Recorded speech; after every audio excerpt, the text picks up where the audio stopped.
From Lagos, the nation's commercial capital, this is the News at 10. Live from Channels Television. Reporting tonight, Amarachi Ubani.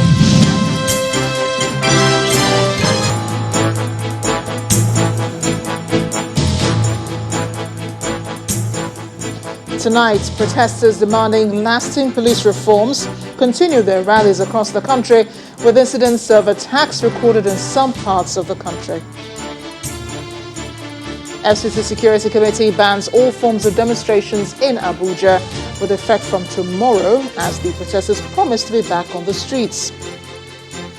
National Economic Council orders states to establish judicial panels of inquiry to investigate cases of police brutality across the states, and the committee has 6 weeks to submit its report. And Inspector General of Police warns police officers against use of force against protesters as military authorities warn hoodlums against attacking protesters. Plus, business, sports, and later from our studios in London. On business news tonight, Nigeria's headline inflation rate hits 2-year high, climbs further to 13.71% in the month of September.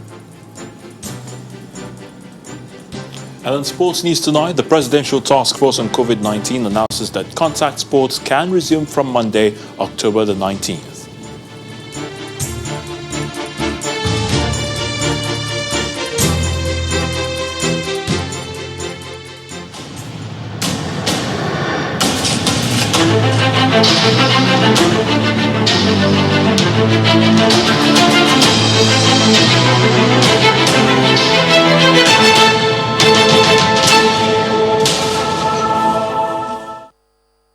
The attack on EndSARS protesters yesterday did not discourage them from gathering again today. They marched to the National Assembly to make their demands known. The protesters stormed the complex, displaying placards lamenting extrajudicial killings and demanding justice for victims of police brutality. Our attempts by a delegation from the Senate to address them was rebuffed by the protesters.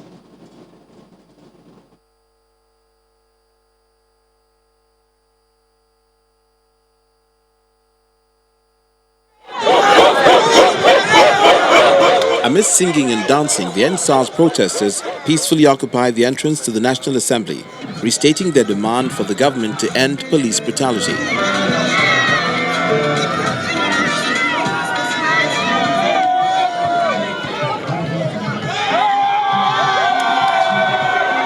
Despite the president's moves to address their demands, the protesting youth insist on action and not just proclamations.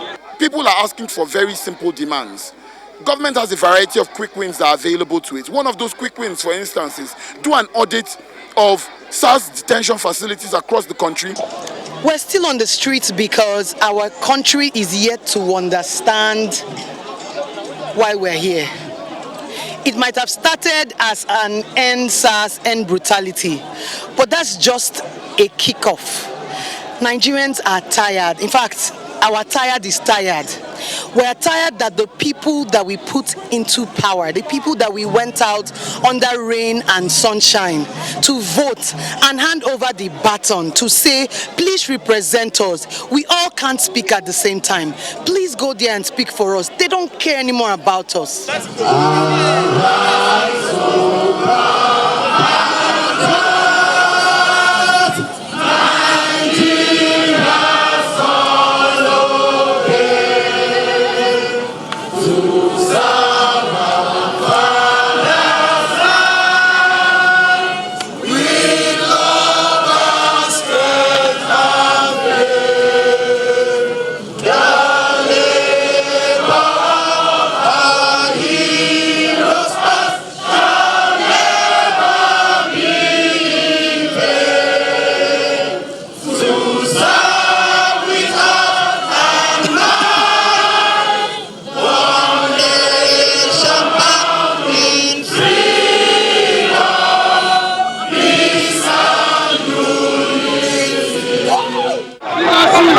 A delegation from the Senate arrives to address the youth, but they insist on speaking to the Senate President.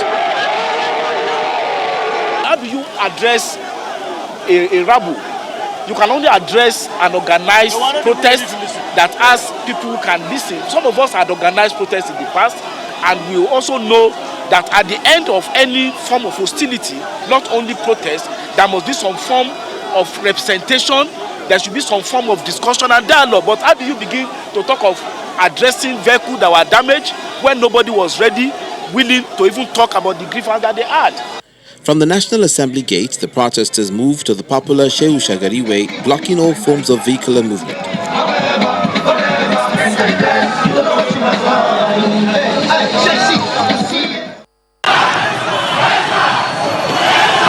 Meanwhile, the protests continued late into the night, with protesters defying the rains.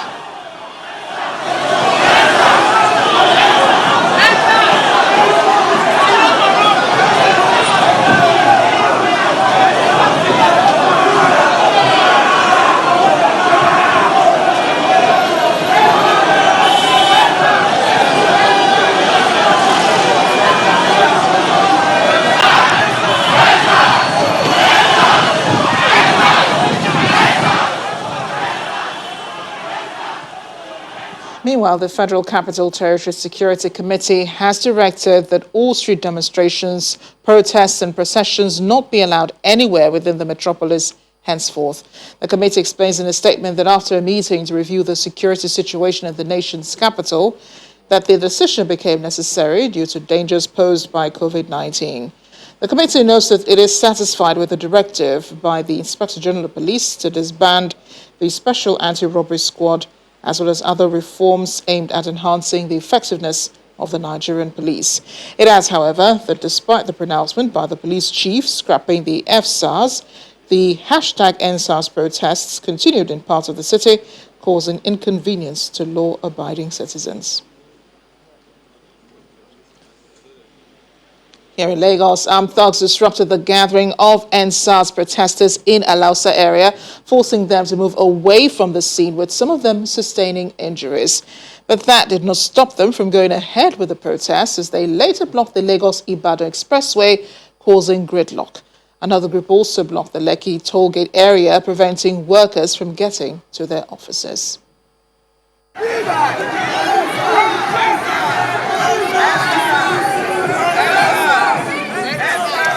Another day, another massive protest by the EndSARS marchers who are back at the House of Assembly Drive in Alausa area of Lagos to resume their agitations.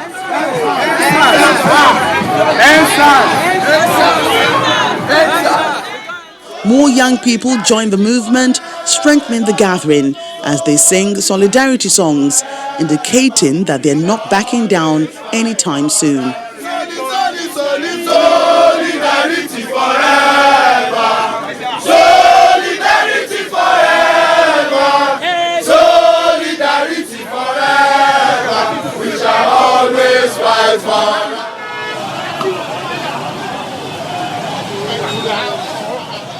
But the protesters suffered a temporary setback as armed thugs move into the area, forcing them away.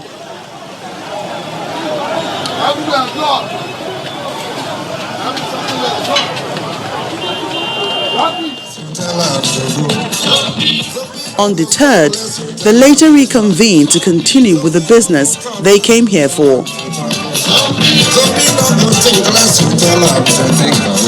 Sponsored thugs from the government to disrupt this protest so that they can bring in the soldiers and say they are trying to quell the uprising. But I tell you, Nigerian people, this is not a joke. We are going to take our country back. This is not going to stop us. Meanwhile, the action continues at the Lekki tollgate area, also in Lagos State, which remains barricaded by the anti-SARS protesters for a fourth day. Already, business activities in the area appear to be coming to a halt, as those who work in various organizations are said to be unable to make their way to work.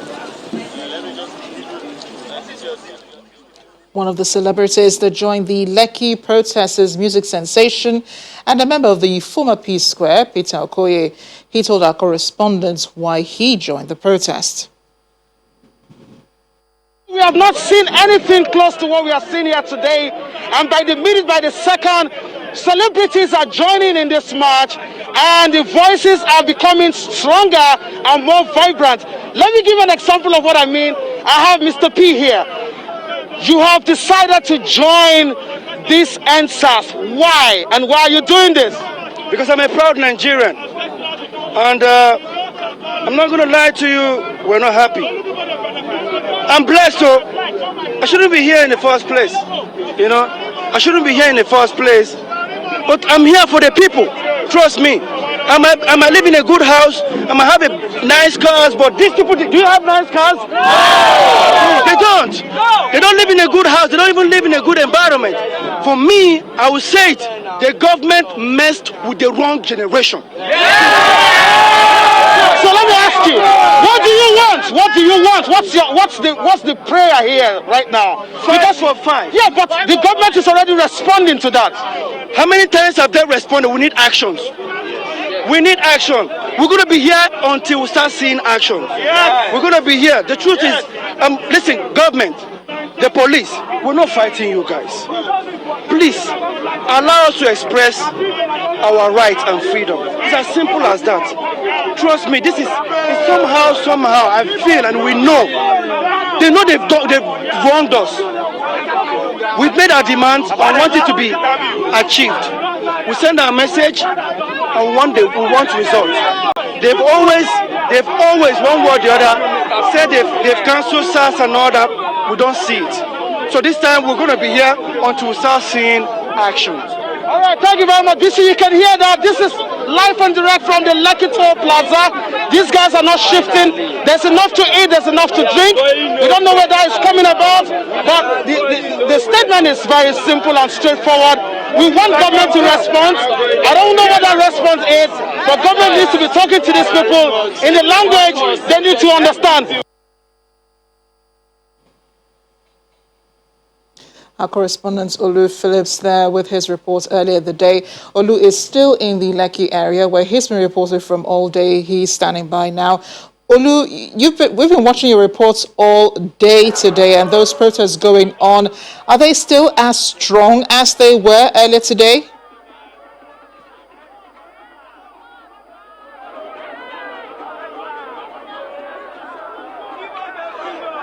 This is crazy going on out here at the Lekki Toll Plaza. We've been here all morning and all night. Now, if you look at what's going on right now, these guys are still chanting. A chord has been struck in their minds. A chord has been struck in their memory and in their subconscious. They have one galvanizing force, and that's the strength of the young person that is in them. And despite all the government have said, we are hoping that at some point that something will shift as far as this is concerned. What we see is a movement that is still bent on having things done properly, and we don't know at some point. They've raised a 5-point agenda, for instance, in Lagos State, and the Lagos State government has responded by saying 3 of these we have done. We have set up a compensation fund. We are going to get those who have perpetrated all this to book, and we're going to make sure that we've set up a panel of inquiry. The other 2 takes a process.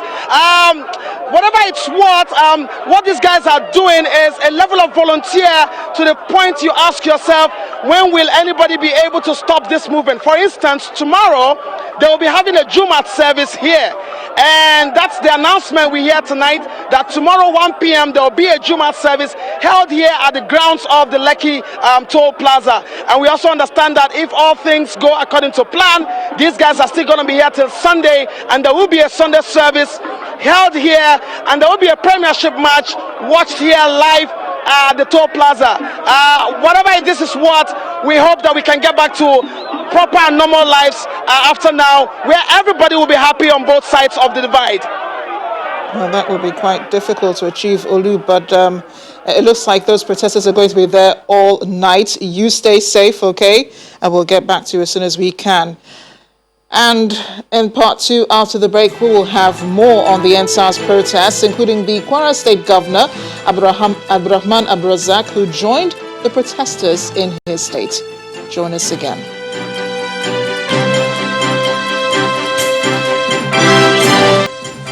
Welcome back. If you're just joining us, you're watching the news at 10, coming to you live from Channels TV Lagos. A reminder of our top stories.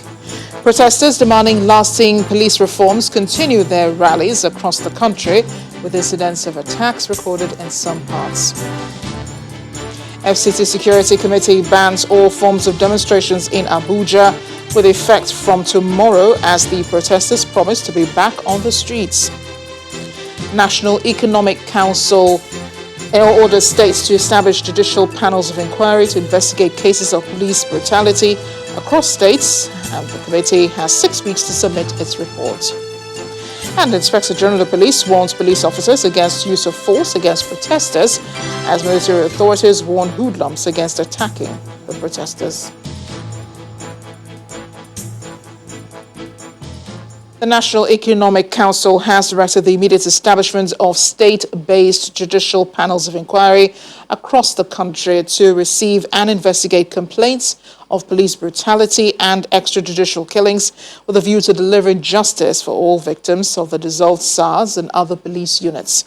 At a monthly meeting presided over by the Vice President, Professor Yemi Oshibajo, the Council specifically resolved that state governors and the FCT Minister take charge of interface and contact with the protesters in their respective domains. The Council also directed the state governors immediately establish a state-based Special Security and Human Rights Committee to be chaired by the governors in their states to supervise the newly formed police tactical units and all other security agencies located in the state. According to NEC, the idea of the Special Security and Human Rights Committee in all the states of the Federation and the FCT is to ensure that police formations and other security agencies in the state consistently protect the human rights of citizens. NEC also directs all state governors to immediately establish a victims fund to enable the payment of monetary compensation to deserving victims. It was resolved that each state government shall also set up such a complaints office to which members of the public can relate by telephone or social media channels. Here in Lagos, State Governor Babajide Sanwo-Olu has revealed the identities of police officers who assaulted EndSARS protesters in the Surulere area of the state. The governor said the affected officers have been arrested and are facing orderly room trial already. Lagos State is taking the issue of police misconduct very, very seriously. Earlier this week, we all recorded an incident that happened at the Area C Command in Surulere. All the 4 erring officers, whose names I will also mention, have also been apprehended, and they are going through an orderly room trial. Is currently being conducted on them. They are Inspector Bogu Michael, Inspector Epodom Etop, Sergeant Namdi Majura, Sergeant Akinyele Benson. All the 4 officers have been identified, and like I said, they are going through an orderly room trial as we speak. We are all victims. I've joined the process. I joined the process already.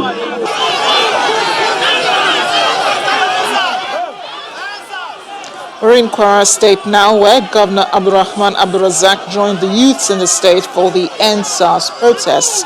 He accompanied them after they blocked the entrance to the government house. Assuring them of his support, he asked for the list of victims of SARS brutality before leading the group to the police headquarters in the state, where they were received by the State Commissioner for Police.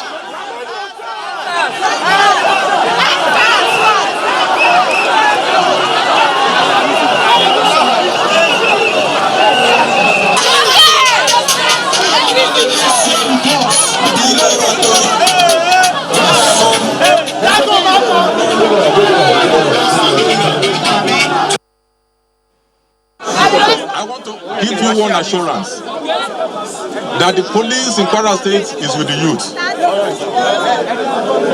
Since my arrival in this state as Commissioner of Police, the police have pledged to be your friends.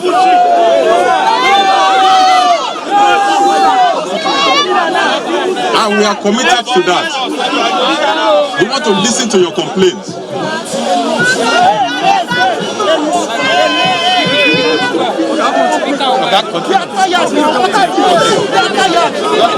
Yes, I've listened to your complaint, but I want to appeal to you not to be misled by social media publications.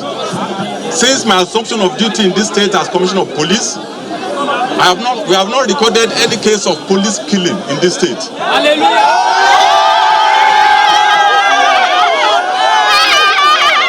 The federal government started implementing the 5-point demand.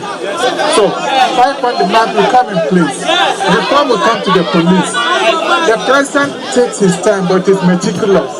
He wants to cross the T's and dot the I's. Give him the chance to do this. He's going to deliver on it. Reform is coming to the police, and we also have to reform ourselves. We have to engage ourselves the way we're engaging now. Meanwhile, NSAS protests marching against police brutality also took to the streets in Anambra, Delta, Kogi, and Plateau states. In the southeast, hundreds of youths protest in Awka, the Anambra state capital, marching to the government house and blocking the expressway with tires, demanding for the prosecution of a former SARS commander over alleged killing of several youths and extortion of residents.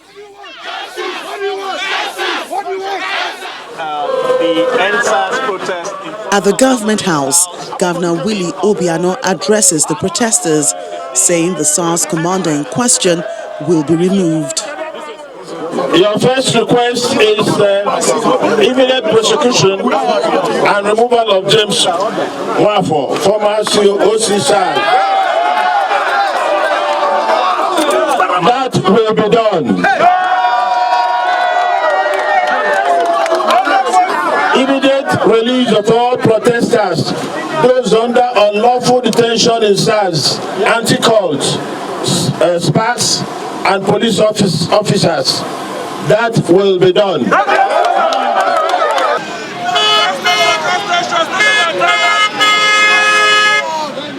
Protesters in Warri, Delta State in the South joined the protest once more, moving from Efuru roundabout through Refinery Road to other parts of Warri, chanting the NSAS songs and asking the authorities to implement the 5-point demand of the movement.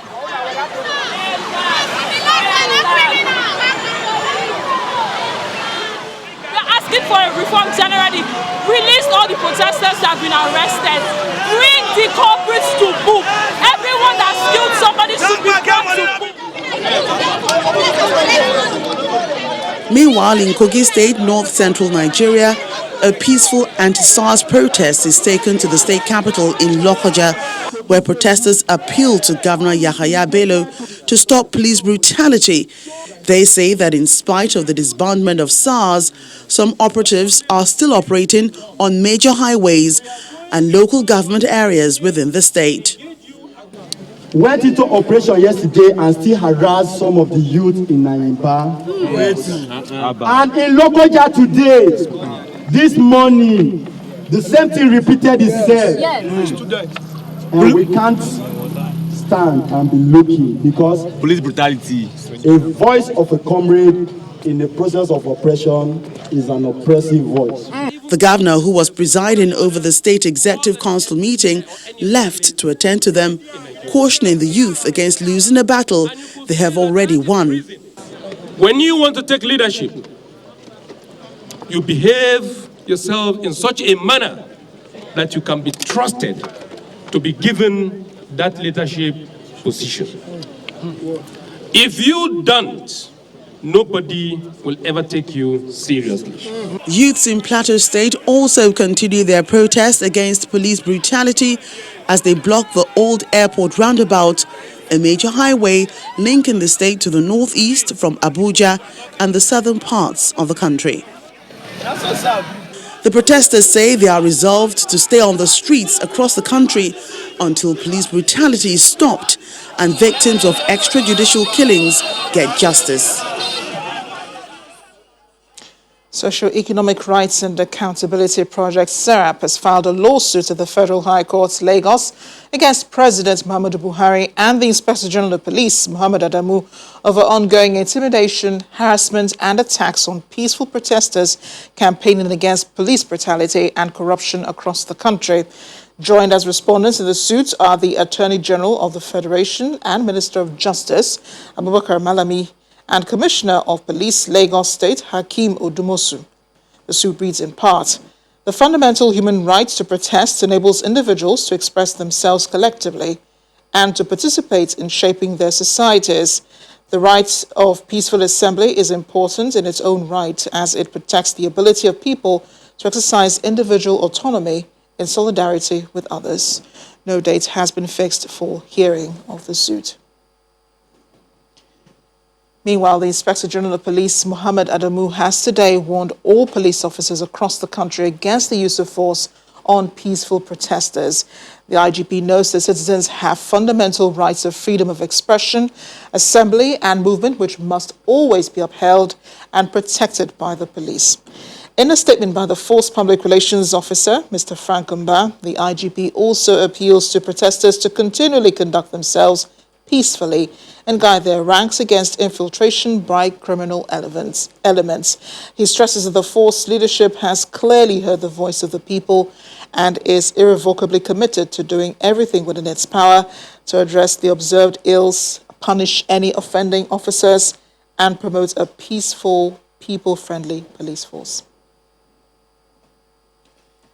Meanwhile, the House of Representatives has issued a 7-day ultimatum to the Inspector General of Police, Mr. Muhammad Adamu, to appear before its Joint Committee on Justice, Human Rights, Police Affairs over allegations bordering on police brutality and extrajudicial killings. Addressing a news conference in Abuja, the chairman of the Joint Committee, Mr. Ogonna Uzoribo, explains that the police chief is expected to appear next Thursday, October 22nd, 2020. Mr. Azuribo wants victims of the defunct Special Anti-Robbery Squad to furnish the committee with information that would enable it to carry out its all-important task.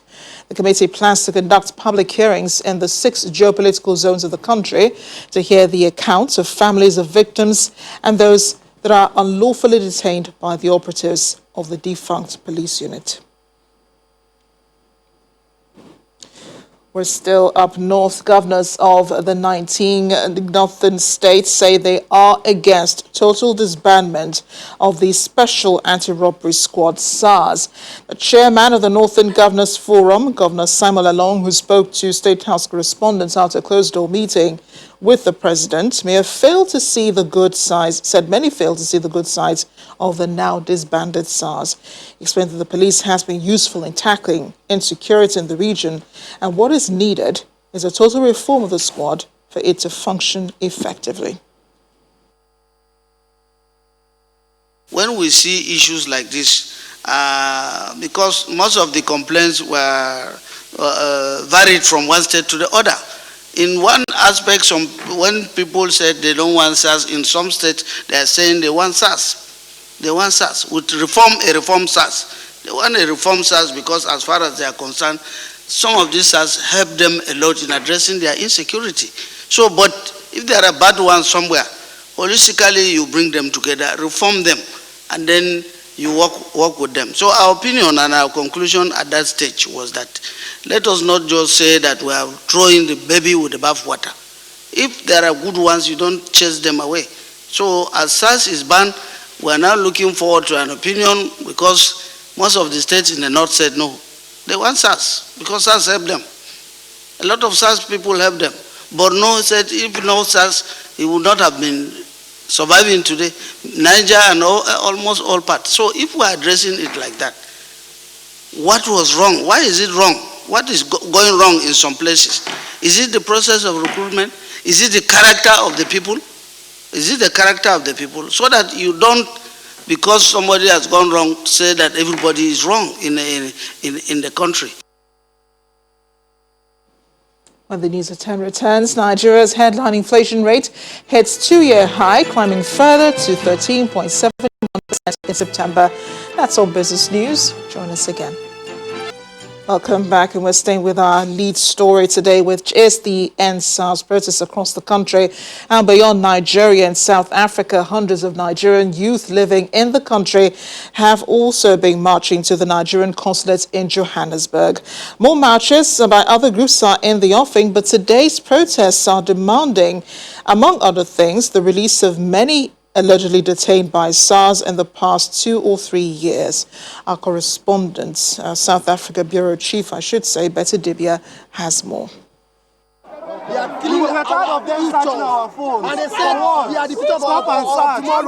The protesters told us, yes, they've heard the government and all the changes and promises of changes, but they are not backing down just yet.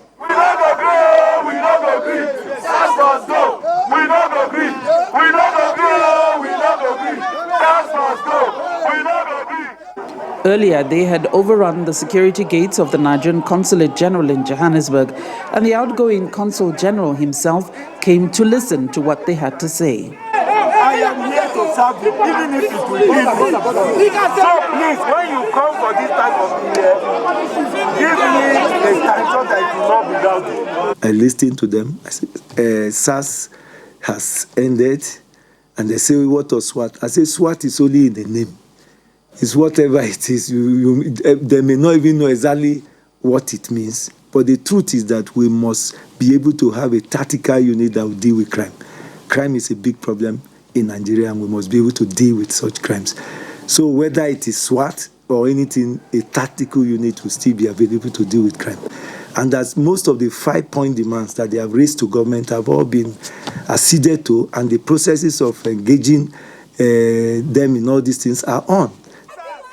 Away from the very energetic crowd, we spoke to one of the protest leaders, Bayo Fawusui, who says they're adding to the list of demands already given by the protesters in Nigeria.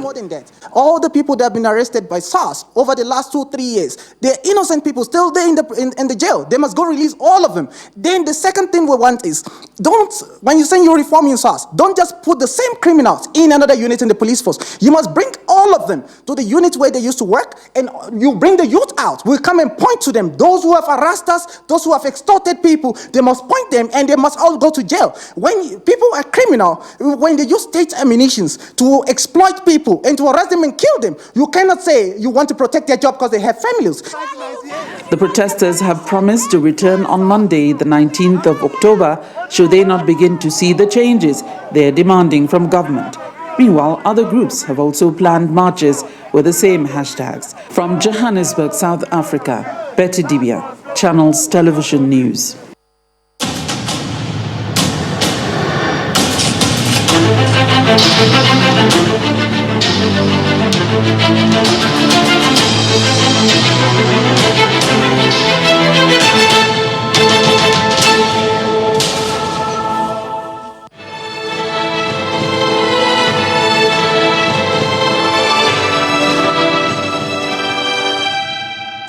President Muhammadu Buhari has approved the resumption of work for civil servants below the grade level of 12 and all schools across the nation. That approval was announced by the Secretary to the Government of the Federation, Mr. Boss Mustafa, who expressly said the president lifts all restrictions for workplaces, educational institutions, sporting centers and orientation camps, but does not remove restrictions on bars, lounges and nightclubs. Our correspondent, Gloria Mizuki, reports. Consistent tracking of the numbers of COVID-19 cases in Nigeria suggests a flattening curve in the number of recorded cases, which currently averages 100 to 200 daily. As at October 14, 2020, the vital information generated in Nigeria include the following. 1. Number of confirmed cases of COVID-19 stood at 60,834. Total active cases, 7,575. Number of fatalities, 1,116 deaths. Number of recovered cases, 52,143. This measured success against the backdrop of a seemingly falling infection rate apparently informs the further removal of restrictions by the president. The PTF also believes that it is now time to allow civil servants of all grades to resume work safely. In this regard, and effective from Monday, 19th October 2020, a minute past midnight, the following guidelines will come into place. The reopening of the orientation camps on the 10th of November 2020. The PTF has also arranged for additional safeguards to include the testing of all corpers and staff in the camps for COVID-19 prior to commencement of the orientation programs. The lifting of restriction on outdoor sporting activities, including football, is in line with earlier consultations with the Federal Ministry of Youth, Sports Development and the NCDC. However, this is limited to the actual sports itself, not with mass gatherings. The pandemic is real, but there are severe concerns by the Presidential Task Force about the complacency in the level of compliance, especially in states. 26 other states are yet to measure up to 25% of the population, up to 25% of 1%, because the target is to test at least 1% of the population of every subnational jurisdiction. This is considered a serious problem, which is further compounded by the increasing general apathy and disbelief among the risk or about the risk of COVID-19 in Nigeria. As a third phase maintains a barring of more than 50 persons in enclosed spaces, except in offices, much of the appeal here is for Nigerians to obey the COVID-19 rules to potentially forestall a second wave or face serious consequences. Gloria Umezuke, Channels Television News.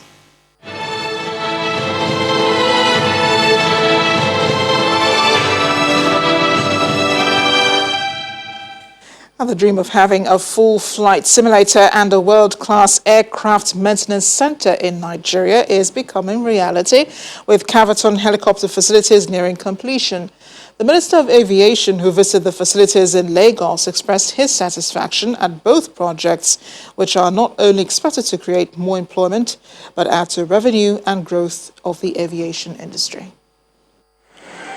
As part of the facility tour, the Minister of Aviation, Hadi Sirika, alongside Director General of the Nigerian Civil Aviation Authority, the Managing Director of the Federal Airports Authority of Nigeria, as well as the Chairman of Caverton Helicopters, Dr. Aderemi Makonjola, and top management staff, walked through the completed taxiway and landing area leading to a Caverton Aircraft Maintenance, Repair and Overhaul Facility, MRO. The MRO is a spacious hangar built to accommodate jets and helicopters of all kinds, with a paint booth and bonded warehouse, among others.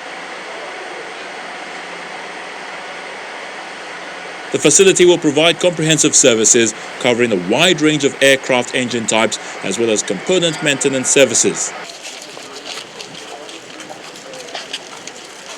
From the MRO, guests move to another facility, the flight simulator, designed to deliver fairer state-of-the-art training for pilots.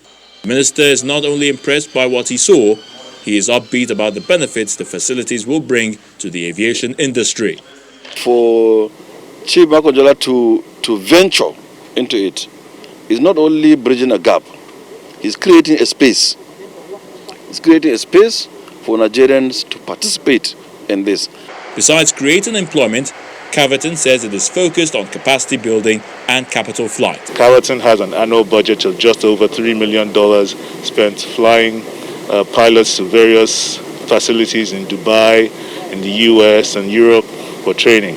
The idea is that that money will now stay in Nigeria. We will not be spending monies on people going out of country, and hopefully we'll have people coming into Nigeria to train their pilots around. When you look at not just in Nigeria, but also the West African and Sub-Saharan African region as well. There are not many helicopter training simulators around the world. There are only a very few. So for Nigeria and to have the only one in Africa, it would definitely bring in a lot of capital inflows to the country. Both the MRO and flight simulator are at about 70% complete. Barring any changes, they should be ready by the first quarter of 2021. And Wawodo has more business news. Banking so easy, so simple. Dial *894# now to experience it. You first, First Bank.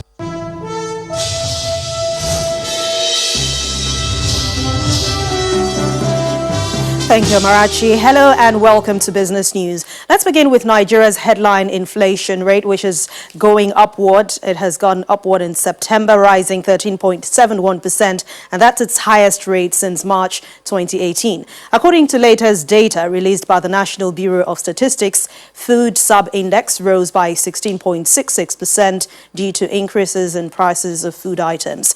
At the same time, core inflation climbed marginally to 10.58%. Urban inflation rose to 14.31%, while rural inflation jumped to 13.14% year-on-year.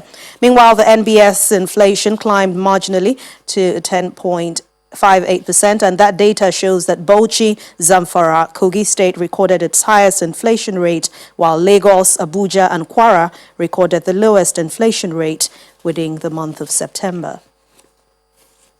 U.S. payments, software, services and solutions company Stripe says it has completed the acquisition of Nigeria's online payment startup Paystack in a deal worth about $200 million. The acquisition is reported to be the biggest startup acquisition ever to come out of Nigeria, as well as Stripe's biggest acquisition to date around the world. Paystack, which is a fintech startup company located in Lagos, Nigeria, provides payment processing services for consumers and businesses around the country. The firm currently has around 60,000 customers, including small businesses, larger corporates, fintechs, educational institutions, and online betting companies. And it appears the bulls and bears are taking a break as the domestic stock market closed flat for a second day this week. The total value of listed equities lost 1 billion naira, gains recorded in Wednesday's session due to mild profit taking. But let's hear the details from Ekaite Afia.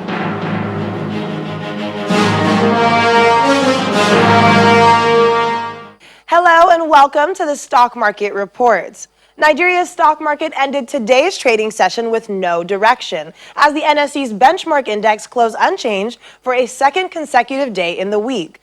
Now, this is because the impact of the protest against police brutality, which enters into its 9th day, has its grabbing investors' attention as they continue to monitor the current situation in the country. However, the protests did not have much impact on the price performance chart, which ended with a slightly positive margin of 13 gainers, led by the shares of Eternal Oil, against 12 losers, which were led by the shares of ICO Group. Like I mentioned on Wednesday, these are uncertain times for the stock market because on one hand, investors are holding back their buying interest for equities, as you can see on the sectoral performance chart, while on the other hand, you still have pockets of risk takers who still have interest in some fundamentally sound stocks. So far, the market has taken investors by surprise this week, as no one anticipated that the current events would have an effect on the market. However, traders say in spite of it all, they still remain hopeful for a silver lining in Friday's trading session. Thank you for joining us for the Stock Market Report. I'm Ekaite Afia. Thank you, Akaite. Meanwhile, it's not a pretty picture for the closing performance on the world leading stock markets as hope for U.S. coronavirus stimulus deal continues to decrease while infections across Europe continue to surge. Let's take a look at the final numbers for today.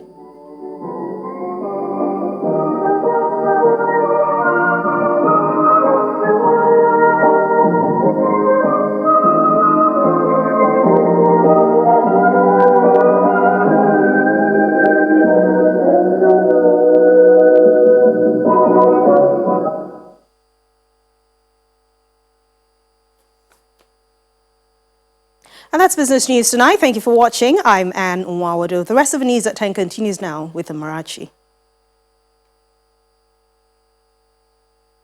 banking so easy, so simple. Dial star 894 hash now to experience it. You first, First Bank.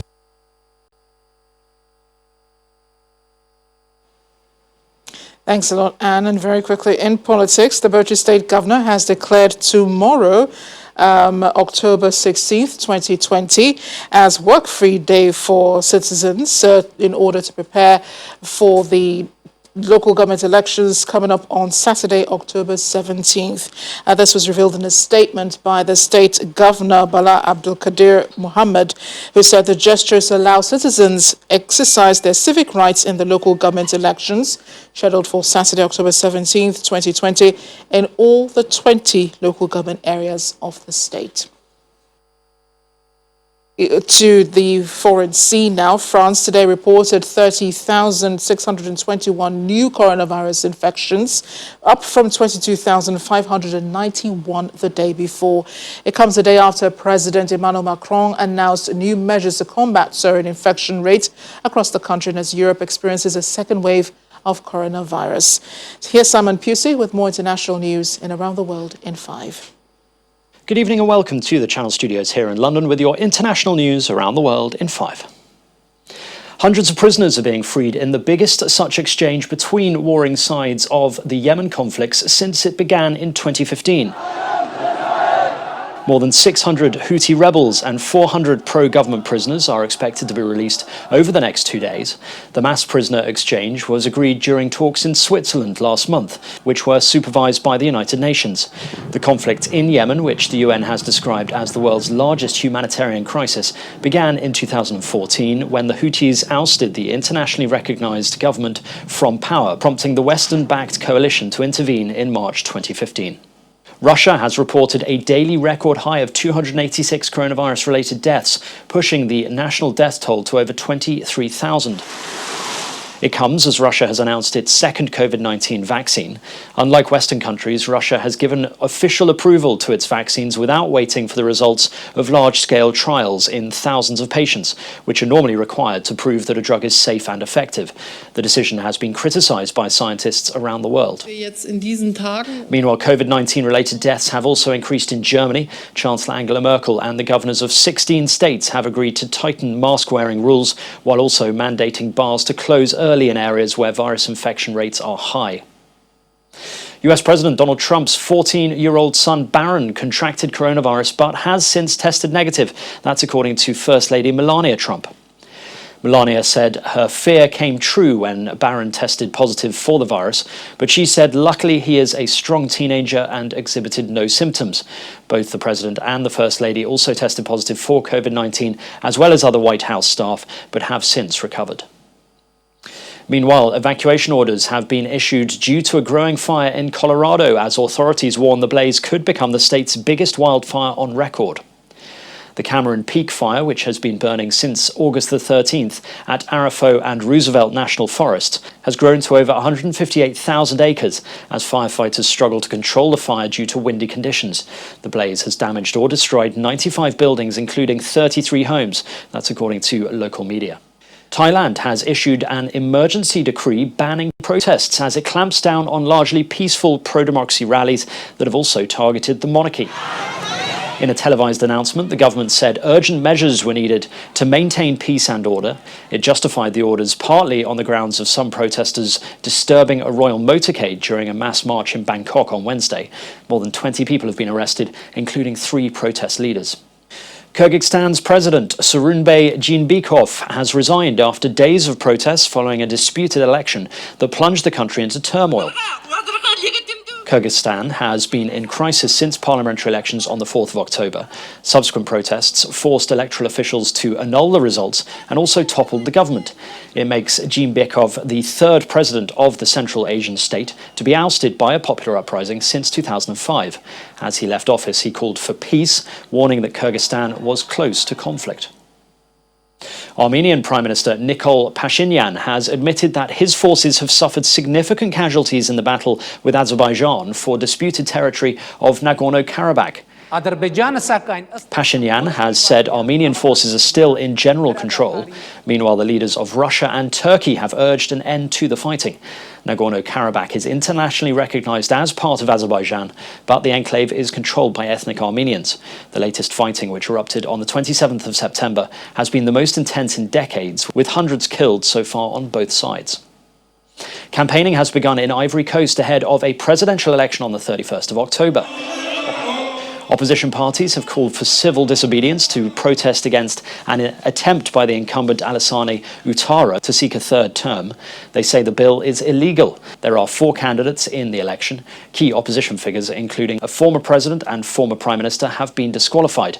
Ouattara became president 10 years ago in a disputed election that was dominated by violence.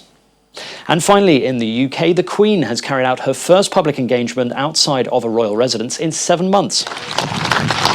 The 94-year-old monarch was joined by the Duke of Cambridge for the visit to Porton Down near Salisbury to meet scientists at the Defence Science and Technology Laboratory. Special safety measures were put in place to protect the Queen. She arrived separately to her grandson William, and all those due to come into close contact with the pair were tested for coronavirus ahead of the visit. And that's your international news around the world in 5. Now back to the Channel studios in Lagos.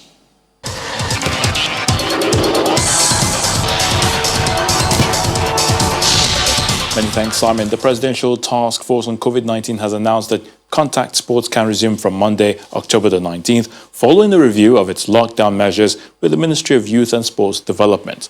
The National Coordinator, Dr. Sani Aliyu, at its national briefing in Abuja, says contact sports like football can only hold without large gatherings. European Club Association, the ECA, has announced that clubs could lose an estimated $7.4 billion in revenues owing to the impact of the COVID-19 pandemic. Finances at football clubs at the region or across the region have been stretched as the health emergency forced authorities to suspend matches or limit spectator numbers once championships had restarted. The German Football Federation says it had already paid taxes in 2019 related to advertising income that is currently being investigated by prosecutors for potential tax evasion.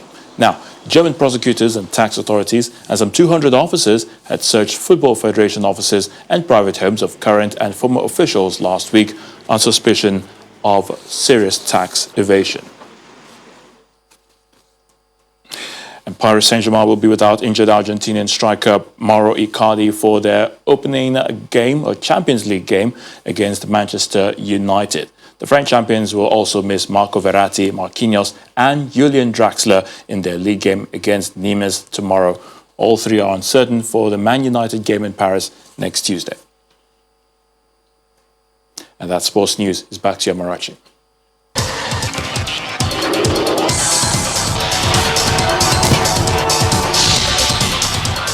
Thanks, Ayatunde. And the main news again. Protesters demanding lasting police reforms today continue their rallies across the country, with incidents of attacks recorded in some parts. We also told you that the Inspector General of Police has warned police officers against use of force against protesters, as military authorities also warn hoodlums against attacking protesters. That's the news at 10 tonight. Thank you for watching. I'm Amarachi Ubani. Good night.